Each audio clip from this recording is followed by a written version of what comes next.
Hello viewers, welcome to my Nipur's kitchen. Good morning everyone. আশা করি সবাই ভালো আছো। তো আজকে আমি নতুন ধরনের একটি আইটেম নিয়ে চলে এসেছি। তো গরমকালে যেন সবাই মাছ খেতে বেশি পছন্দ করে, তো মাছের অনেক উপকার আছে।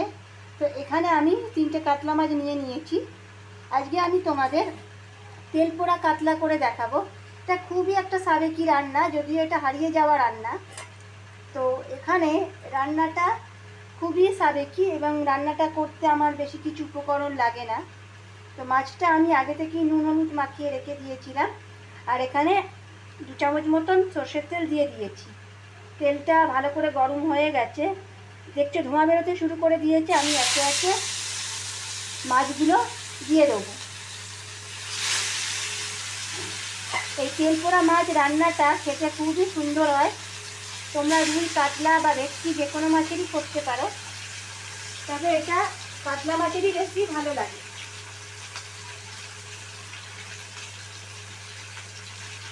এই রান্নাটা কাতলা মাছেই বেশি ভালো লাগে। তো মাছটা আমি দিয়ে দিয়েছি। মাছটা এক পিঠটা হলে আমি আর এক পিঠটা উল্টে দেবো। এক পিঠটা আমার ভাজা হয়ে গেছে, মানে মাছের এক পিঠটা ভাজা হয়ে গেছে যেহেতু, আমি ওই পিঠটা কিন্তু আস্তে করে উল্টে দেবো। তোমরা যখন উল্টাবে দেখবে মাছটা যেন ভেঙে না যায়। খুব সুন্দর করে আমি উল্টে দিয়েছি। ও পিঠটা ব্রাউন করে ভেজে নেব। তোমরা দেখতে পাচ্ছ মাছগুলো আমার এরকম লাল লাল করে ভেজে নিয়েছি। তো সব মাছগুলোই একটু ব্রাউন করে ভেজে নিতে হবে। নুন হলুদ আর একটু সর্ষের তেল মাখিয়ে রাখলে মাছটা ভাজার সময় যে তেল ছিটকে আসে, তো সেই সমস্যাটা হবে না। আচ্ছা, মাছগুলো এরকম ভেজে তুলে রাখলাম। এবার বাদ বাকি যে তেলটা আমি কাট করে ফিরে আসছি। এবার মাছের যে পোড়া তেলটা আছে, আমি গ্যাসের ফ্লেমটা একটু কমিয়ে দিচ্ছি। মাছের যে পোড়া তেলটা আছে, সামান্য কালো জিরে ফোড়নে দেব। এই কালো জিরে দেওয়ার পরে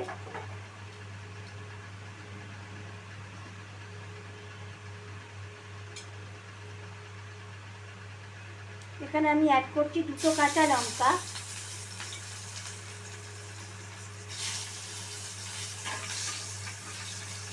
কাঁচা লঙ্কাটা চিড়ে দিয়েছি আমি। এরপরে এখানে একটা মশলা আমি অ্যাড করছি।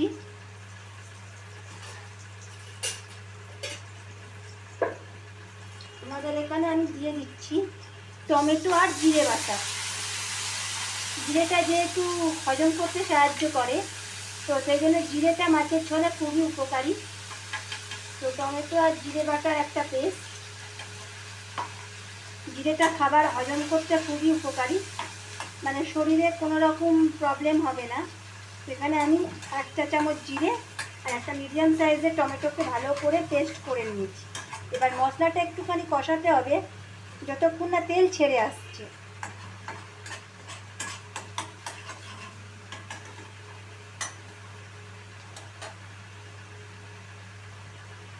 গ্যাসের ফ্লেমটা আমার কমানো আছে। এবারে আমি এখানে সর্ষে বাটার জলটা আমি অ্যাড করছি।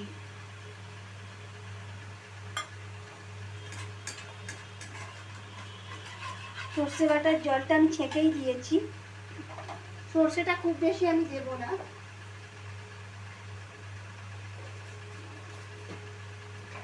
সর্ষেটা বেশি দিলে তেতো হয়ে যাওয়ার সম্ভাবনা থাকে।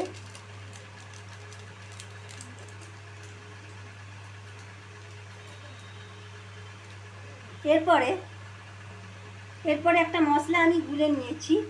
এখানে আমি লঙ্কার গুঁড়ো 1/2 চামচ, মাছের ঝোলের যে মশলাটা সেটাও জল দিয়ে গুলে নিয়েছি, আর ধনে গুঁড়ো। এই 3টে উপকরণ আমি ভালোভাবে মিশিয়ে নিচ্ছি।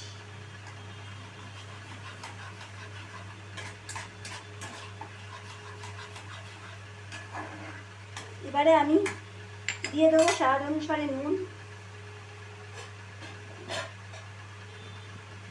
মাছগুলো ভাজার সময় নুন দিয়েছিলাম, তো নুনটা দিয়ে আমি ঝোলটা ফুটতে দেবো। এখানে 1/2 চামচের মতন আমি নুন দিচ্ছি।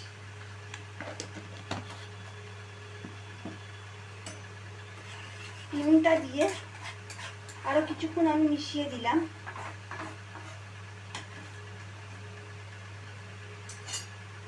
মশলার বাটি ধোয়া জলটাও আমি এখানে দিয়ে দিচ্ছি। দিয়ে দিচ্ছি সামান্য পরিমাণে জল, মানে ঝোলটা একটুখানি খাওয়ার জন্য। এবার এই ঝোলটাকে আমি ফোটা পর্যন্ত আমাকে অপেক্ষা করতে হবে। আচ্ছা, ঝোলটা ফুটে উঠেছে, আমি ভেজে রাখা মাছগুলো আমি একে একে দিয়ে দিচ্ছি। তো গরমকালে এই রান্নাটা খেতে খুবই ভালো লাগে, তুমি অবশ্যই বাড়িতে ট্রাই করে দেখো। যারা একঘেয়ে কাতলা মাছের ঝাল বা কালিয়া খেয়ে বোর হয়ে গেছো, তারা অবশ্যই আমার বানানো রেসিপিটা ট্রাই করে দেখো। এবার আমি গ্যাসের ফ্লেমটা একটু কমিয়ে দেবো। রান্নাটা হয়ে গেছে, আমি গ্যাসের ফ্লেমটা বন্ধ করে দিলাম। আর এখানে কয়েকটা কুচনো ধনেপাতা আমি অ্যাড করছি। আর এখানে আগে থেকে একটুখানি মাছের পোড়া তেল একটু স্লাইড আমি এখানে দিয়ে দিলাম। খুব বেশি তেল দেবো না, যেহেতু রান্নায় তেল আছে, তো সেই জন্য আমি সামান্য এক চামচ কি হাফ চামচের মতন পোড়া তেল দিয়ে দেবেন। তো দেখতেই পাচ্ছেন তেল পোড়া মাছ আমার রেডি হয়ে গেছে। এটা পাতলা ঝোল ঝোল হয়, আপনারা চাইলে কিন্তু এটা গরম ভাতের সাথে অবশ্যই ট্রাই করে দেখতে পারেন। আর আমার চ্যানেলটি সাবস্ক্রাইব করতে ভুলবেন না, পাশে বেল নোটিফিকেশান আইকনটি ক্লিক করবেন অবশ্যই। ধন্যবাদ, ভালো থাকবেন।